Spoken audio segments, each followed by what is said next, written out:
got the new fridge and the old fridge, which was so like decorated that we didn't want to get rid of it. So we turned it into like a coffee station. Oh, right on. Oh, so it's not even like plugged in or anything? No, it doesn't function as a fridge, but that's cool. Honestly, I like that. Yeah, it's like, should we drag it out here? But it's like got so much history. Yeah, of course. You can't get rid of it. Microwave in the freezer.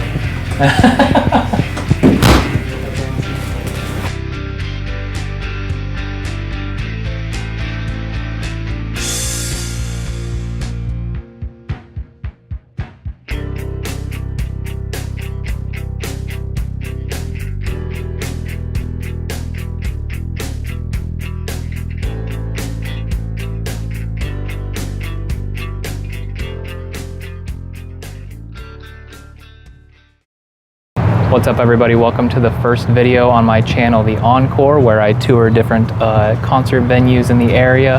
And today we are in downtown Des Moines, specifically East Village, and we are going to be touring Woolies. Now, Woolies, there's a specific reason why I wanted this to be my first tour, and that is because it was the place where I saw my first concert back 12 years ago or so. So quite a while ago, I was here. First concert experience, and it was great. I went with my brother and a couple other people, and a special thing for my live music collection that I have grown over the years is that I still have the ticket for the very first concert that I've been to, and that was Andrew McMahon. That was back in 2013. This was in the period where he was kind of between bands, so Jack's Mannequin had just ended, and this was before Andrew McMahon in the Wilderness, and he was playing a lot of new songs, Jack's Mannequin songs, and a few Something Corporate songs. It was a really great show, really core memory, so I am very excited to be able to have Woolies be the first video tour that I do on this channel, because like I said, it was where it all began for me. So jumping about 12 years forward from my first concert, seeing Andrew McMahon here, I saw Sleeping with Sirens a couple years ago, and that was the most recent visit I've had with Woolies, and that was a great show. So that is the tour tee that I have on today, and Sleeping with Sirens is a great band. They always have a lot of energy when they're playing. If they're coming to a venue near you, I definitely recommend seeing them. So a brief rundown of Woolies. The building itself has been around since the 1800s, but it was a Woolworths before that, so that is how Woolies coined their name. And Woolies opened in 2012 and has played hundreds of concerts in that 13-year time span, with over 100 concerts just being from last year alone. So let's go ahead and go around the front, and we'll take a look at what is Woolies.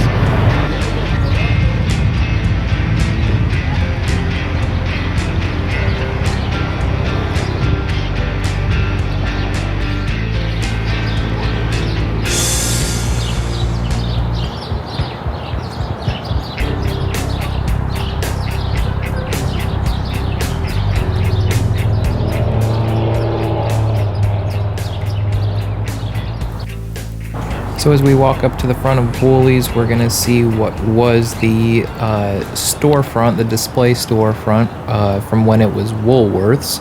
I'd imagine back in the day they had a bunch of mannequins wearing different clothing and different products and stuff like that up here, but now Woolies have turned it into a little display for some upcoming shows, which I think is a great use for that. Got some event info here. Some more upcoming shows on the other side. They do hold a wide range of different musicians, so you'll always see an array of different genres on stage here, which is awesome.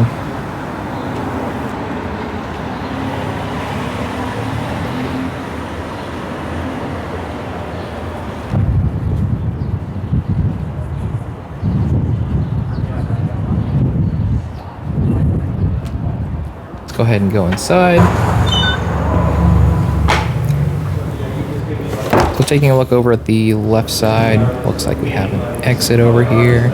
I do not believe you can enter through that side. The only entrance is on the opposite side of this black wall here. And we also have an entryway to the stairs leading downstairs to the secondary bathrooms.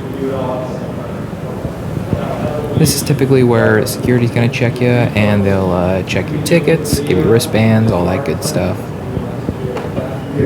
Looks like we got some well-deserved awards from City View from over the years. If there's a bit, I'm not sure if it's sold out, but there's some usually. And on the right side of the doors, next to the hall entry, we have the box office. You can also get your Woolies swag there to represent the venue. Got some local reading material. And some of the box office details. And an ATM right next to the box office, since the box office is cash only. And as we go into the main room, the merch booth is going to be on the right hand side right in there, so you can get any band goodies right when you step in. If you're attending a show that isn't sold out, they will typically have these bar stools and tables out for you to sit on for no extra charge. So you guys opened in September of 2012? I think it was earlier than that. I think it was, I want to say it was March of 2012, because I know on my phone somewhere I have an image of like that first month of shows. Yeah, I think it was like pretty early 2012. Oh, okay. Yep. Okay. Yeah. Do you have a favorite memory of the early days of Woolies that you can think of? Man, so it used to be a little wild in here. Like, we would be open when there was not shows. Right now we're only open when there's a concert going on, but when they first started, they wanted to try to capitalize on any of the bar revenue they could. So there used to be a pool table and like a Buck Hunter like arcade game. There was even like one of those Touch Tunes jukeboxes in here. Oh, really? So they kind of tried to make it like a bar, and then they would have a dude up front doing IDs, and I remember that dude, like sometimes you'd come in to get your ID taken and he'd just be like drinking a beer. It's like not that kind of vibe. Not quite as like professional as we are now, but but when they first opened, they were just trying to like test the waters on what would work in the room, because back in 2012 there wasn't as much of a nightlife in the neighborhood as there is now. So like they're like, yeah, sure, if we could open up as a bar and people would be willing to go, we might as well do it. But that was kind of short-lived. I think they realized, it's probably not worth it to be open, at least at that time. Wasn't really worth being open if there wasn't a concert. Yeah. Woolies is owned by First Fleet Concerts, right? So not quite. Okay. So my boss Sam owns First Fleet Concerts. Sam Summers. Okay. Yep. He's the owner of First Fleet, and he is part owner of Woolies. So he has two other partners here. The same two partners he has at Up Down, which is the arcade bar next door. Oh, really? Okay, I didn't know that. Yeah. So the bar area here, is there a story behind that? Did Woolies make that? Was that here when Woolworths was here? No, so the top part, that was actually installed when Woolies opened up 2012, and that was made by one of the owners. His name is Rafe. He's like a woodworking type dude, and he made that whole top thing. Oh, that's cool. So I believe so. Don't quote me on that. Okay. Actually, it was either here and we added the W, but I'm pretty sure he built the whole thing. Right on. Because some of it was already here, like the bar was already installed. Okay. There was a brief time where there was a music venue here before Woolies. Oh, really? I didn't know Club that. 504. I don't think they were open that long. First Fleet actually booked a show here in this building before it was Woolies. The English Beat was the band, and they played here, but it was way different of a layout. The stage was a lot smaller. None of the green rooms existed. There was like pool tables back there. It was like more of like a nightclub almost with the stage. But yeah, it was, and there was no partition in front. Like, you got the wall that kind of separates the box office and the main room, but that was not here. So that was all added after Woolies acquired the building in 2012. Gotcha. That stage, I'm sure, would have been a pain in the butt to build by hand. Is that what they did? This stage right here, yep. They built it to kind of fit within the confines of the room. You know, they tried to give as much space as they could with the artist and still leave the 3-foot walkway for the emergency egress on each side. Okay. So basically kind of stretched it out and kind of centered it with the poles of the room. And as much as, like, you know, you probably don't want poles on stage as an artist, they're not in the worst positions. Like, I've been to some venues across the country where, like, there's like a pole right in the middle of the stage, and you know, you can't get around it. So so this is the positioning on these poles are good. Green room downstairs here. Oh wow. A lot of old good old flyers from Woolies past. Pictures of those.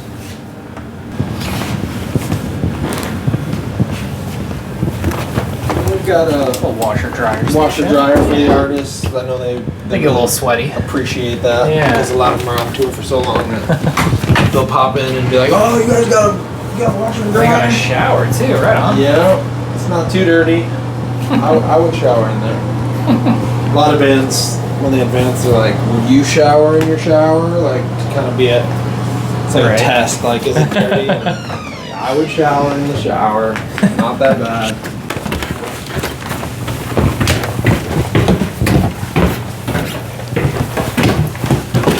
Oh, cool. Just lines with posters. Oh, yep.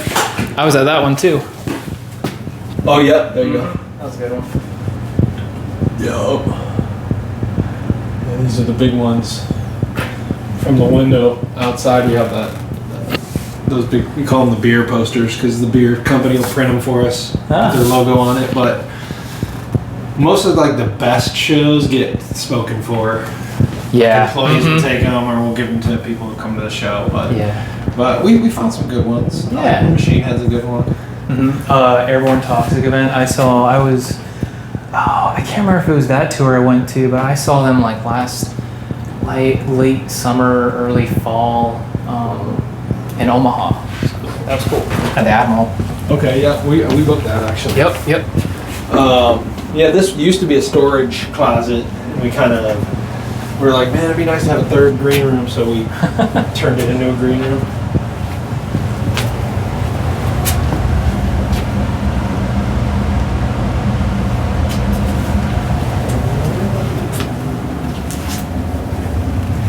They all make their mark on the walls. That's cool. Yeah, that's what Lefties does. Yeah, I haven't been up here in a minute, but yeah, it looks like we're getting some good signatures on there.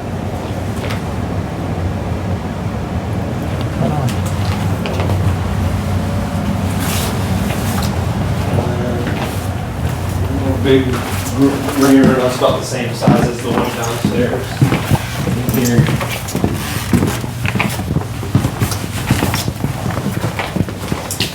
We got the new fridge and the old fridge, which was so like decorated that we didn't want to get rid of it. So we turned it into like a coffee station. Oh, right on. Oh, so it's not even like plugged in or anything? No, it doesn't. It doesn't function as a fridge, but that's cool. Honestly, I like that. That's easy. Yeah, it's like, should we drag it out here? But it's like got so much history on it. So yeah, of course. You can't get rid of it. Got a microwave in the freezer.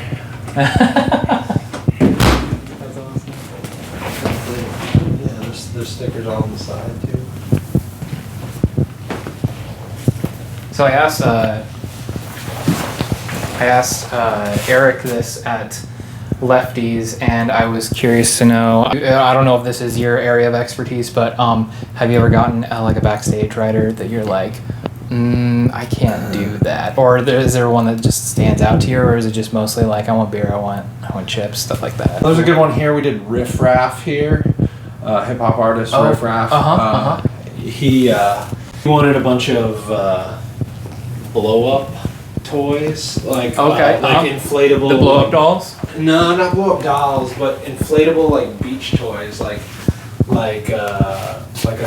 think we got like an inflatable alligator, a bunch of inflatable beach balls and stuff, Okay. and he like we blew them all up for him, and he was supposed to like I guess the thought was like maybe he throws them all out in the crowd and stuff. So we blew them all up, put them in these bags, and he never even touched them. Dude. It was such a waste of money and time. It's like all right.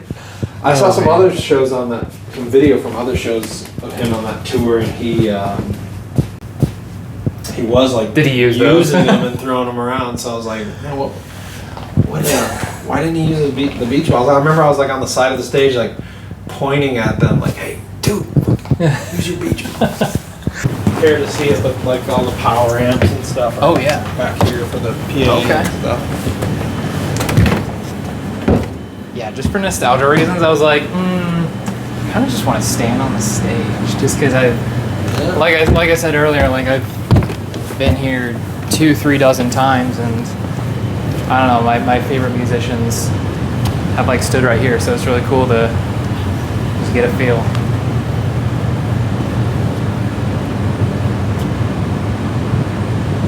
What was your favorite artist that you've seen at Woolies?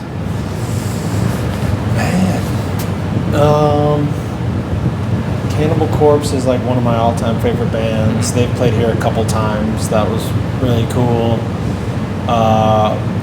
But I don't just like metal. I mean, it was awesome when Jimmy World played here. They played here when they were doing the Futures 10-year or 10-year anniversary tour. So 2014. Yep. Yeah, so that was cool.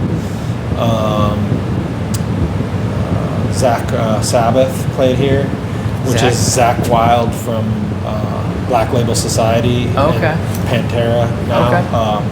And Ozzy, he's a legendary guitar shredder. He's got a Black Sabbath tribute band that he calls Zach Sabbath. They played here once, so that's cool. It was cool to see him on this stage. That's kind of like top tier, legendary performers. Right on. We upgraded our system at the end of 2022. Okay. So we had we used to have a very large analog desk that took up about half of this table here. The analog desk was a Midas Heritage 1000, and it went from there to here. And we had a ground stack PA on the left and right side that went from the floor to almost the vents up there. So it was kind of a big, I wouldn't say an eyesore because it looked pretty cool. Yeah. But when we got rid of that thing, it opened up a lot of sight lines. But the desk that we have in house here is the Midas, the digital Midas Pro 2. Okay. So definitely a lot more capability in a very small. Just more condensed. Yeah, pretty much does everything and more that the big analog desk did. And it's nice and condensed.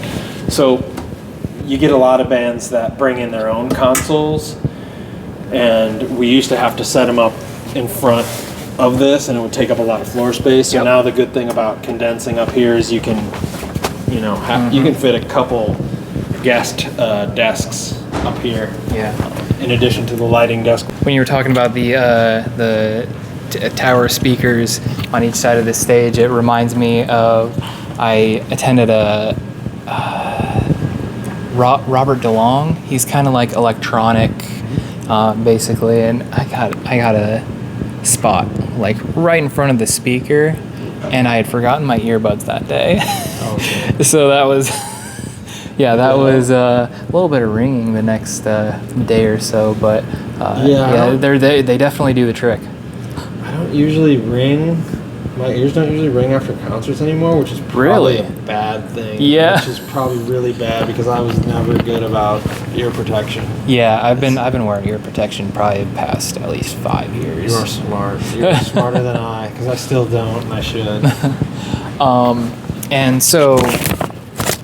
Taking it back a little bit to the sound and stuff like that, I have it on my notes as the great sound complaint of 2024. Do you want to talk a little bit about that and kind of what went down there? Yeah, well, as you know, we've been here for almost 13 years now, and we've always had a really good relationship with everybody in the neighborhood, and for the most part, very minimal to zero complaints. And then, just somewhat recently, we kind of caught some flack from a neighbor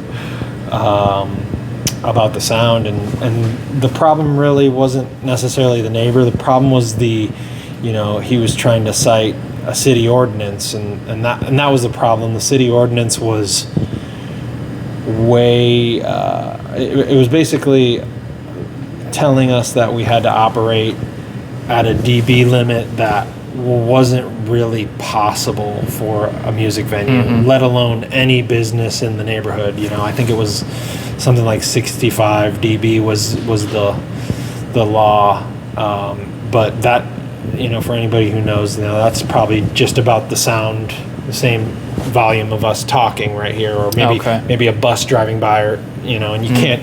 That's like unrealistic to enforce in any neighborhood, let alone a neighborhood that's had a kind of a staple music venue for so long. So when people caught wind of that, or when we caught wind of that, we wanted to get the message out to the public, and because we figured that most people would be on our side, and they were, and so it was kind of cool to see the outpouring of support from the local music community and beyond. You guys got a lot of community support. I remember a petition going around that I signed as well. So I mean, you gotta, I don't know. So right now that whole situation is still, I don't believe there's an official conclusion, but we haven't had any major issues since then, thankfully. So. And you're facing your liquor license getting taken away, right? Yeah, I think that's what they were trying to say, is if you're in violation of this noise ordinance, you could lose your liquor license. And it's like, I don't think the city wanted to do that for one, because they lose out on a lot of tax revenue, and for two, they're upsetting a lot of local community people in the community. So, I'm glad it's on the tail end of that issue, because I just can't imagine an East Village where Woolies isn't here, honestly. So I'm glad it's getting resolved. On any given weekend, we're bringing an extra 1,000 people into the neighborhood. And that's part of the reason why this neighborhood has developed as the way it has, with the hotels and the restaurants. And there's a lot of local businesses here too. So if you guys get hurt, they get hurt too. So exactly. One thing I noticed, that the booths, they are an extra charge when coming to a show. Is that right? That's true. Yeah. Okay. Yep. Are those like set prices, or do those kind of vary depending on the fluctuates show? Based on the show. Gotcha. I think they always try to start at a certain level, and then if they're not selling, they'll lower them as and as far as like the booths and general admission, is that kind of the only different seating that you guys offer at Woolies? Yep. Yeah, depending on the size of the show, you can see back here, sometimes we'll have first come, first serve booth, or first come, first serve stool, like high top seating. Gotcha. Okay. But can't always have those out. Like if we have a sold out show, they gotta all go down in the basement, because you gotta fit everybody you can. Okay. So obviously, for the most part, this is a concert venue. What other things could this be rented out for? Do you guys just do concerts or other things? No, they do weddings here. They rent out for weddings. There's been some like political events here. There was like a presidential candidate that rented it out back a while. It was a while ago. It was probably 2012, maybe shortly after we opened. I forget his name, but he actually conceded his presidential his like inauguration bid or whatever to, because after the caucuses, like he didn't do good in the caucuses. I know he's going up against like Hillary Clinton, who's a Democratic guy.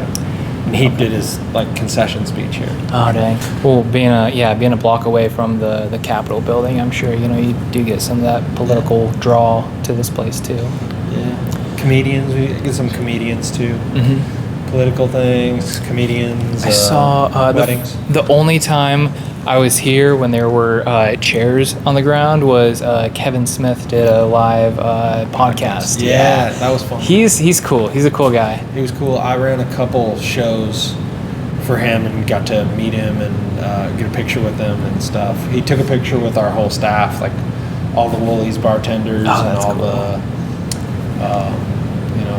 the crew that was working security and stuff. They all got up on stage and got around him. That's awesome. Yeah, he's such just a loving and generous guy. I've met him a couple times. Yeah, cool. He was nice as hell. Yeah. And then so at the end of the year, every year I believe you guys have done Pianopalooza. Yep, that's a pretty like consistent New Year's show that they do. Okay. Every year, yep. Pianopalooza. It's just kind of the battle of pianists, basically, or what is that? It's like it's a couple of local dudes that do kind of like a dueling piano experience. Oh, okay. Tony Bonenkamp is one of the names of the dudes that does it. But yeah, they've been doing it pretty consistently here for probably maybe 10 years every New Year's. Yeah. When I was doing research, I think it went all the way back until 2012. That's I think I saw. Yeah, it might be our go-to New Year's event. Mm-hmm. Yeah, and then you guys host emo night, right? Of course. You guys are I think you guys are the only ones in the area that host emo night in Des Moines, I believe. Yeah, that is crazy how big that thing is. Yeah. Like, dude, it seems like every time it happens, it's sold out. We do it like 3 or 4 times a year. Yeah, constantly. Yeah, they're just all around the country too. So yeah, like I said, I lived in Orlando for a couple of years, and yeah, they'd always be around. I think as somebody who listens to a lot of metalcore and post-hardcore, it's really cool that they do stuff like that. So I think at any given time there might be like 3 emo nights going on in the country at the same time. That's awesome. Yeah. So Burke had to dip out, but he did let me hang out here for a little bit longer while I went over some other historical facts about Woolies. First off, I'm pretty sure this floor is the original floor when they first built the building. I found that really neat. Obviously, you can definitely see that there's been some aging to it and a lot of wear over the years. So the capacity for Woolies is just about 700 people. Like I mentioned earlier, it was built in the late 1800s. I'm not sure originally what occupied this space before Woolworths, but Woolworths did open here in around 1950 and lasted until about late 1900s. And it actually stood vacant for a period of time, and eventually Occupy Des Moines would actually move in here for about a year or so. Around 2011 to 2012, Occupy Des Moines was kind of an offshoot of Occupy Wall Street, which was a political movement that opposed income inequality, government corruption, and corporate greed. So in addition to, like Burke said, the presidential candidate conceding here, you also had that little bit of political history within the walls of Woolies. At the beginning, Burke actually mentioned to me that Van Holmgren, he's a local Iowa artist, was commissioned to do these art pieces for the venue. I'm not typically looking up at the ceiling while I'm here for shows, but as I'm doing that right now, I'm noticing this load-bearing structural beam supporting the pillars here. Looks like it's likely original to the building, and just interesting to know that they put thought into having a little design in those from when they put them in way back in the day. And that is Woolies, you guys. I am so glad that I could make this happen for the first video because, like I said, there's so much history here with Woolies within the community and so much history that I have with it too. One last thing at Woolies before we take a look around the block, I wanted to show you guys this little unassuming slab of concrete here in the entryway to the doors. Up until a handful of years ago, it actually said Woolworths in either tile or brick. And only in recent history did they get rid of that because it was just getting too worn down, but a cool nod to Woolworths. So I am going to speed up the video portion right here, but I'm just going to take a quick walk around the square block around Woolies and just kind of show you what they have going on here. There is plenty to do in East Village, which is, you know, just a handful of square blocks, and some of the things here that you can do before or after a show would be going to Up Down, which is what Burke mentioned earlier, which is the bar arcade that is co-owned by the co-owner of Woolies, Sam Summers. You also have a number of bars. You also have a number of local stores in the area. There are a few nightclubs, including The Garden, which is a LGBT-friendly nightclub. There are coffee shops. There's a cinnamon roll shop. We have Ray Gun, which is an Iowa-based kind of Midwest-themed clothing and accessories store. I visit them pretty frequently. There's one or two bookstores. So all in all, there's plenty to keep you busy, whether you get to a show a little too early and you need something to do, or you want to go out and enjoy some of the nightlife after a show. You can definitely do that just within walking distance of Woolies. Now, one last thing to mention is that Woolies does not have a designated parking lot, so you will have to find street parking. Or if you want to take your chance at a nearby parking lot, I used to park in a business parking lot about 1 block west of Woolies. Take your chance with that, but otherwise the meter parking really isn't too much. You'll probably pay a few bucks. So I'm a couple blocks west now of Woolies, on my way over to Simon Estes, the featured venue of the video. I am coming across Zombie Burger, which is another East Village and Des Moines staple. It is exactly as it sounds. It is a zombie-themed burger and milkshake joint.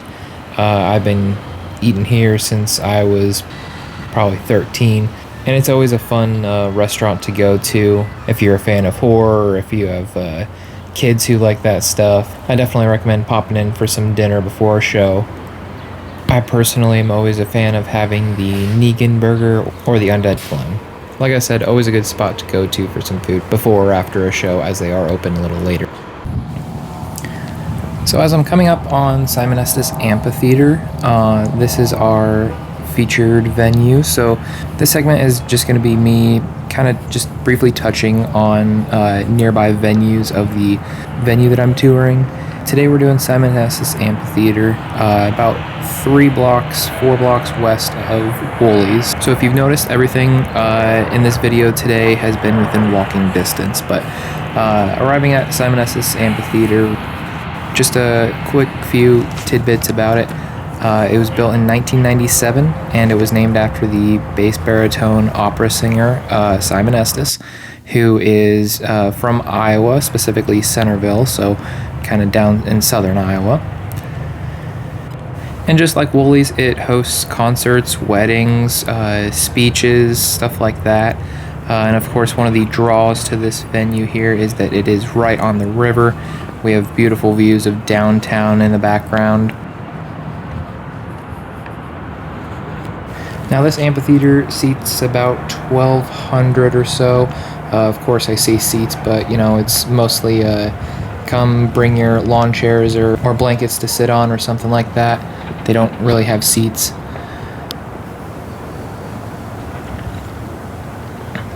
But one thing to keep in mind about shows at Simon Estes Amphitheater, this venue has technically been closed since about 2019 due to all the construction in the nearby area. and they actually plan on keeping it closed until 2027. So it has been out of commission for a while, but if you do have the opportunity to see a show here, it is a beautiful sight to see. Like I said, the Des Moines skyline in the background, and with it being just on the river, it is just a unique and beautiful setting for an amphitheater.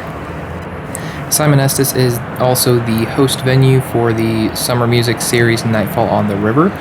So during summers when it's open, you can typically catch a lot of local and touring bands at Simon Estes. Back in 2017, I actually attended a Blue October show during this series here, and it was an awesome show. There's just something so unique about having a city skyline in the background of a concert. But yeah, that is basically Simon Estes. I'll go ahead and be leaving links down to Woolies and Simon Estes Amphitheater in the description if you'd like to look into what shows may be coming up at these venues. Of course, Simon Estes might not be for a couple of years, but feel free to check those out.